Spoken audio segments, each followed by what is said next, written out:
Bonjour, Damien de chez Enphase Énergie. Dans cette vidéo, on va vous expliquer la signification des 4 LED qui sont sur l'Envoy. Souvent, elles sont mal interprétées par les clients qui vont appeler les installateurs ou être mal interprétées par les installateurs qui vont appeler notre support technique. La première LED, c'est celle qui est en lien avec la communication Internet. Donc, quand elle est en vert fixe, ça veut dire que tout est bon, ça veut dire qu'elle communique avec Internet et avec nos serveurs Enlighten. Si jamais elle est vert clignotante, cela veut dire que la connexion existante a été perdue. Donc, par exemple, il y avait une connexion Wi-Fi et l'Envoy essaye de se reconnecter sur ce réseau Wi-Fi. Ou bien que vous avez activé le mode WPS pour l'associer à votre box Internet. Car le mode WPS permet une association rapide de votre appareil et de la box Internet sans avoir à renseigner le mot de passe ni à sélectionner le réseau Wi-Fi.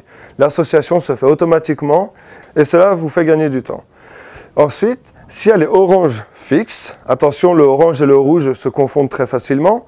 Si elle est orange fixe, ça veut dire qu'elle est connectée sur votre réseau Wi-Fi ou sur votre réseau Ethernet, mais qu'elle n'a pas accès à nos serveurs Enlighten. Ça veut dire qu'elle va avoir une adresse IP, elle va être connectée sur le réseau, mais elle ne va pas pouvoir aller communiquer avec nos serveurs. Et ensuite, si elle est éteinte, ça veut dire que la communication est perdue. Ça veut dire qu'il n'y a plus du tout de connexion Ethernet ou de connexion Wi-Fi.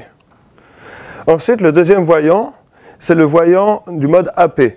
Celui-ci, il est très simple. Soit il est vert, et dans ce cas, ça veut dire que le mode AP est activé. Le mode AP, petit rappel, c'est la passerelle qui va générer un réseau Wi-Fi pour que vous puissiez connecter le téléphone dessus et ainsi vous connecter avec l'installeur Toolkit.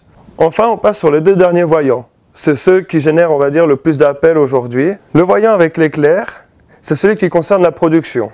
Lorsqu'il est vert fixe, ça veut dire qu'il communique avec tous les micro-ondulaires et que tous les micro-ondulaires avec lesquels il communique sont en production. Lorsqu'il va être vert clignotant, ça veut dire que les micro-ondulaires sont en train d'être mis à jour. Donc ce n'est pas l'Envoy qui se met à jour, c'est vraiment les micro-ondulaires. Leur version logicielle est en train d'être mise à jour. En général, c'est une action automatique, vous n'avez besoin de rien faire et ce n'est pas vous qui êtes à l'origine de cela. Si vous le voyez clignoter, c'est que les micro-ondulaires se mettent à jour. Il ne faut alors pas déconnecter la passerelle à ce moment-là. Enfin, on va avoir le voyant orange. C'est-à-dire que si le voyant est orange, alors attention, le orange peut très facilement être interprété comme du rouge, c'est qu'au moins un des micro-ondulaires avec lequel ils communiquent ne produisent plus. Alors ils peuvent ne plus produire parce qu'il n'y a plus de soleil, parce que le soleil se couche et les micro-ondulaires s'éteignent au fur et à mesure, ce qui est tout à fait normal, ou alors c'est qu'il y a un problème sur un des micro-ondulaires. Peu importe la raison, le micro-ondulaire communique mais ne produit pas. Alors, il a un souci de fonctionnement, parce qu'il y a une mauvaise connectique sur le toit, parce qu'il a un problème logiciel et il faut le mettre à jour. Il y a plusieurs solutions à ça. Ce qu'il faut faire, c'est regarder sur Enlighten pourquoi le micro-onduleur ne produit pas.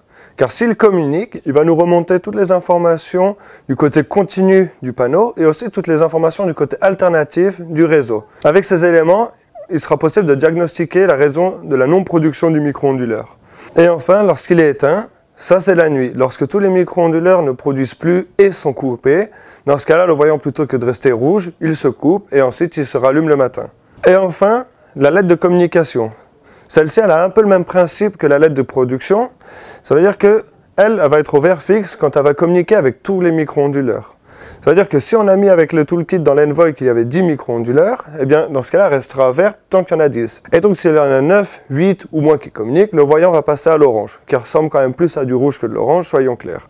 Si ce voyant passe à l'orange, ça veut dire qu'il y a au moins un micro-ondulaire qui ne communique pas. S'il y a au moins un micro-ondulaire qui ne communique pas, ça veut dire qu'il y en a au moins un qui ne produit plus non plus.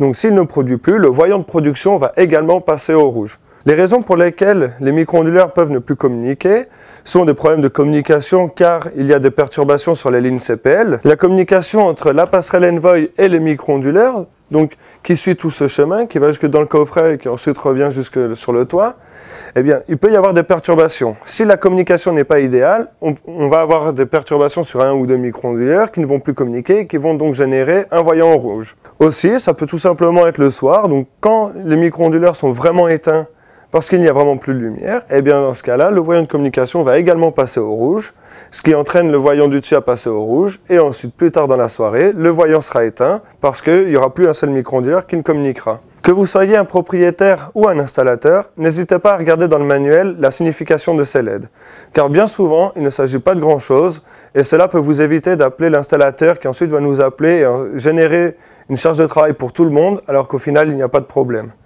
N'hésitez pas à regarder le manuel, autrement n'hésitez pas à regarder également sur notre site web s'il n'y a pas déjà des documents qui expliquent cela. Et autrement, si vous avez un doute, n'hésitez pas à appeler le support technique ou à leur écrire un mail afin d'avoir une réponse à vos questions.